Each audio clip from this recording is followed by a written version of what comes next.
నేను పుట్టి పెరిగింది హైదరాబాద్లో అయినా నేను నిజంగా పుట్టి పెరిగింది విజయవాడలో. ఎందుకంటే నాకు అవగాహన, తెలివి, బంధాలు, స్నేహాలు, ప్రేమించుకోవటాలు, చంపుకోవటాలు వీటన్నిటి గురించి తెలిసింది విజయవాడలోనే.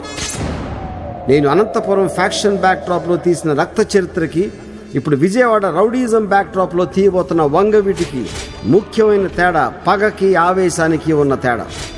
పగతో బుసలు కొట్టే ఫ్యాక్షనిస్టు శత్రువే ప్రపంచంగా బతుకుతాడు. ఆవేశంతో రెచ్చిపోయే రౌడీ ప్రపంచమే శత్రువుగా బతుకుతాడు. తన చుట్టూ ఉన్న ప్రపంచం తనకు మనిషిగా చూడని పరిస్థితిలోనే ఏ మనిషి అయినా ఒక రౌడీ అవుతాడు. ఫ్యాక్షనిస్టు తను చచ్చైనా శత్రువుని చంపాలనుకుంటాడు. ఒక రౌడీ బతకటానికి మాత్రమే చంపుతాడు. ఈ భూమి మీద మనిషి పుట్టినప్పటి నుంచి ఇప్పటి వరకు సాగుతూ వస్తున్న హింస చరిత్రలో ఫ్యాక్షనిస్ట్ ఒక వారధైతే రౌడీ ఒక మలుపు. ఫ్యాక్షనిజంకి బ్యాక్గ్రౌండ్ వారసత్వం అయితే రౌడీజానికి వారసత్వం దమ్ము. ఒక దమ్మున్నోడు సింహాసనం మీద కూర్చున్న ఇంకో దమ్మున్నోడిని పైకి పంపడమే అసలు సిస్సలైన నిజమైన రౌడీజం.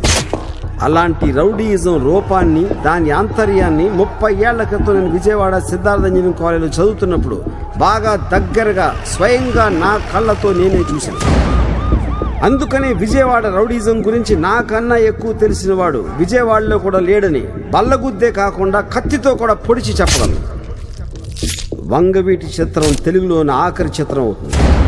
శివతో మొదలైన నా తెలుగు సినిమా ప్రయాణం వంగవీటితో ముగించాలని నేను తీసుకున్న నిర్ణయానికి ముఖ్య కారణం వంగవీటి కన్నా అత్యంత నిజమైన మహా గొప్ప కథ మళ్ళీ నాకు జీవితంలో దొరకదని నాకు ఖచ్చితంగా తెలుసు. కాబట్టి వంగవీటి రాధా గారు చలసాని వెంకటరత్నం గారిని చంపడంతో ఆరంభమైన విజయవాడ రౌడీజం వంగవీటి రంగా గారిని చంపడంతో ఎలా అంతమైందో చూపించేదే నా వంగవీటి చిత్రం.